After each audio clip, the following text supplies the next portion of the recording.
네, 개장 전에 꼭 필요한 정보를 모아보는 토마토 모닝 빅데이터 시간입니다. 어제까지도 양시장은 상승불을로 켜내면서 장을 마쳤습니다. 코스피는 1% 넘게 올랐고요. 코스닥은 올랐지만 약간은 아쉬웠습니다. 이 안에서 외국인과 기관의 수급도 함께 살펴보면서 오늘장 힌트도 얻어보시죠. 먼저 코스피 시장부터 살펴보겠습니다. 네, 외국인이 삼성전기를 가장 많이 담았습니다. 반도체를 향한 투자 심리 개선되면서 이렇게 IT 부품주 쪽으로도 매수세가 유입이 되고 있는데요. 삼성전기는 6.95% 오른 13만 8,500원에 거래를 마쳤습니다. 최근에 낙폭과대주로 여겨지면서 이렇게 IT 부품 쪽으로도 매수세가 유입되고 있는데 가장 대표적인 종목으로 삼성전기가 주목을 받았습니다. 또 반도체 투톱 쪽에서는 SK하이닉스가 가장 큰 관심을 받았고요. 2차전지 셋업체들 지속적으로 견조한 흐름 나타냅니다. LG에너지솔루션, 삼성 SDI가 있고요. 그리고 금양은 특징주 가서 더 자세하게 설명을 해드리겠지만 이 치솟는 리튬 값으로 인해서 외국인의 매수세가 들어온 종목입니다. 네, 기관 살펴보겠습니다. 기관 마찬가지로 삼성전기 같은 이유로 담았고요. 또 가장 우위에 보시면 삼성전자를 많이 담았습니다. 이렇게 반도체 투톱 쪽에서 외국인과 기관의 수급이 약간 엇갈렸는데요. 외국인이 SK하이닉스 담는 반면에 기관은 삼성전자를 가장 많이 담았습니다. 또 포스코홀딩스, 네이버, 한국전력까지도 기관의 매수세가 많이 유입이 됐는데요. 한국전력은 8% 넘게 상승했습니다. 기관의 수급이 원인이었는데 특징주 가서 더 자세하게 살펴보도록 하겠습니다. 네, 이어서 매도한 종목들 살펴보겠습니다. 매도한 종목 보시면 네이버가 있는데요. 네이버 최근에 카카오와 함께 오름세를 연출을 했는데 여기서 외국인이 다시 한번 팔았습니다. 또 아래로 보시면 카카오페이와 카카오가 있는데 이렇게 카카오 그룹주들 최근에 알리페이와 관련해서 호재 소식이 있었던 만큼 급등을 했었죠. 네, 이에 대한 차익 실현 움직임이라고 볼 수 있겠고요. 또 기아 같은 완성차 업체도 이번에 3년 동안 IRA가 좀 유예될 수 있다 이 기대감을 받으면서 올랐는데 외국인이 장바구니에서 빼내면서 수익을 실현했습니다. 네, 기관 보시면 현대미포조선을 가장 많이 팔았습니다. 이렇게 현대미포조선은 5% 가까이 밀린 채로 장을 마쳤는데요. 최근에 노사 난항을 겪고 있다는 점이 좀 부각을 받았습니다. 올해 임금 및 단체 협상의 속도를 내기 위해 집중교섭에 나서기로 했는데 일단은 연내 타결 가능성이 보인다는 이런 보도 내용도 있었기 때문에요. 앞으로의 주가 흐름 체크해 보시면서 투자 포인트 잡아 보셔야겠습니다. 또 아래로 보시면 완성차 업체에서 기아를 동반 매도했고요. 애플과 관련해서 관심을 받았던 LG이노텍 쪽에서도 차익 실현 움직임 나타냈습니다. 아래로 보시면 방산과 우주항공 관련주들 LIG 넥스원과 한국항공우주를 모두 다 팔았는데 LIG 넥스원 같은 경우에는 장 초반에만 반짝하고 올랐다가 이내 하락 반전한 채로 약세로 장을 마쳤습니다.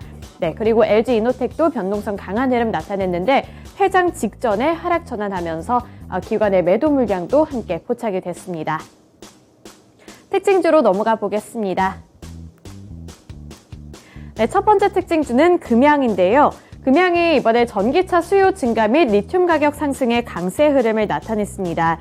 이 금양 같은 경우에는 최근 콩고 민주공화국의 마누노 광산 개발을 위해 현지 이 자원개발 회사와 함께 MOU를 체결했다는 호재 소식도 전한 바 있는데요. 최근에 리튬의 가격이 치솟고 있습니다. 전기차를 향한 관심도가 높아지면서 이 수요는 증가하고 있는데 리튬이 그만큼 많이 필요해지면서 가격도 고공행진을 하고 있는 건데요.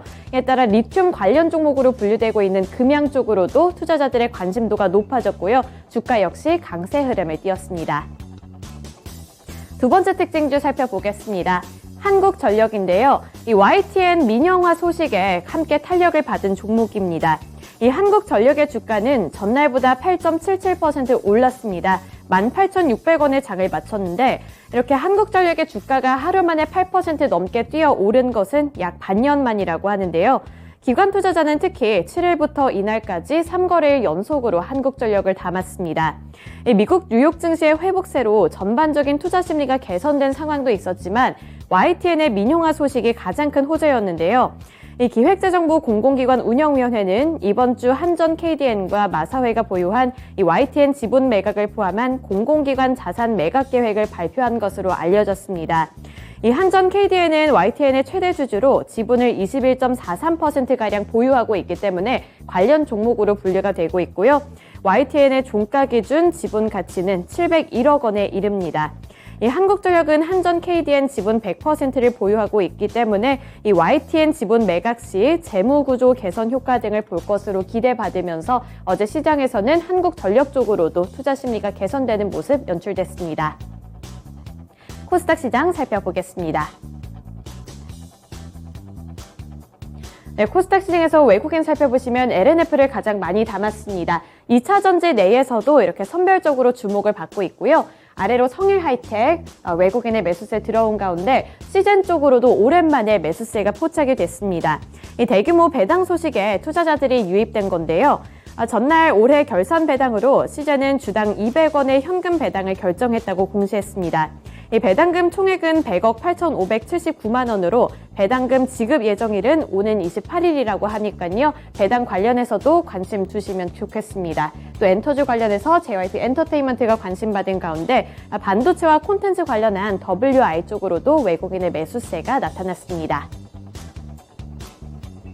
기관도 2차전지 관련해서 가장 많이 담았습니다. LNF, 첨부가 대표적인 2차전지 관련 종목들이죠. 네, 함께 탄력을 받은 가운데 아래로 보시면 SNS텍과 WCP 쪽으로도 기관의 매수세 나타났고요. 동진세미캠 쪽에서도 기관의 매수세 포착됩니다. 최근 실적과 관련해서 부각을 받았던 종목인 만큼 수급이 들어오고 있다는 점 염두에 두셔야겠습니다. 네, 매도한 종목들 살펴보겠습니다.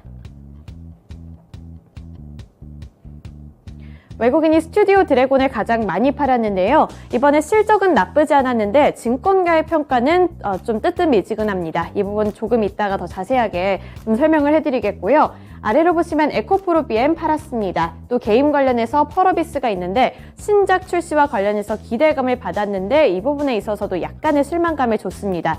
이따 특징주에서 더 자세하게 설명해 드리겠고요. 동진세미캠과 노터스 쪽에서도 외국인의 매도세가 나타났습니다. 기관 보시면 마찬가지로 게임 관련해서는 펄어비스를 동반 매도했고요. 콘텐츠 관련해서는 스튜디오 드래곤을 가장 많이 팔았습니다. 스튜디오 드래곤 같은 경우에는 최대 실적에도 아쉬운 수익성 부분의 증권가들은 조금 더 집중을 했는데요. 창사 이래 최대 매출액을 실현을 했지만 영업이익이 상대적으로 부진하다는 겁니다. 증권업계 평가에 투자 심리가 위축이 되면서 외국인과 기관의 수급이 모두 다 빠져나갔습니다.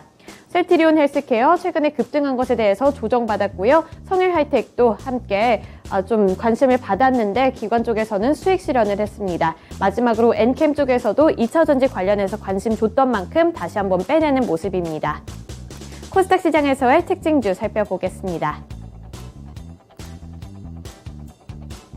네, 펄어비스인데요. 붉은 사막 영상 공개가 내년으로 유예가 됐습니다. 신작 출시 기대감을 받았는데 아직까지는 좀 준비가 덜 됐다 이런 평가가 나오면서 내년에 공개를 한다는 소식이 약간은 아쉬운 모습으로 드러난 건데요. 이 붉은 사막이 신작으로 관련해서 많은 투자자들의 관심을 받았는데 허진영 펄어비스 대표가 실적 발표를 통해 붉은 사막 영상을 연말에 있는 글로벌 이벤트에서 짧게나마 공개를 하려고 했지만 연내 공개는 어려울 것이라는 발언을 내놨습니다. 따라서 글로벌 유저들의 눈높이를 만족시켜줄 수 있는 수준으로 개발하고 있다고 덧붙였는데 여기서 평가는 약간 엇갈립니다. 실망스럽다는 평가도 있었지만 이 부분이 주가 흐름에 그렇게까지 타격을 주지는 않을 것이라는 평가도 나오고 있기 때문에요. 앞으로의 주가 흐름 면밀하게 체크해 보셔야겠습니다. 네, 마지막으로 오늘 주요 일정도 함께 보겠습니다. 미국의 10월 소비자 물가지수가 예정이 되어 있습니다. 10월 CPI 지수가 예정이 되어 있는 건데 우리나라 시간으로는 오늘 오후 10시 30분에 발표가 된다고 하는데요. 시장에 이번에 줄 영향은 그렇게 크지는 않다는 의견이 더 지배적이지만 어떻게 나오는지에 따라서 또 달라질 수 있기 때문에요. 오늘 밤에 체크해 보셔야겠습니다. 또 아래로 실적 발표가 예정이 되어 있는데 대표적인 전기전자 섹터에서는 LG가 있고요. 리오프닝 관련해서는 파라다이스가 있습니다. 네, 이번에 일본과 관련해서 다시 리오프닝 기대감을 받았던 만큼 파라다이스의 실적도 함께 체크해 보시면서 투자 포인트 잡아보시길 바라겠습니다. 네, 이렇게 주요 일정까지 함께 살펴봤고요. 지금까지 토마토 모닝 빅데이터 시간이었습니다.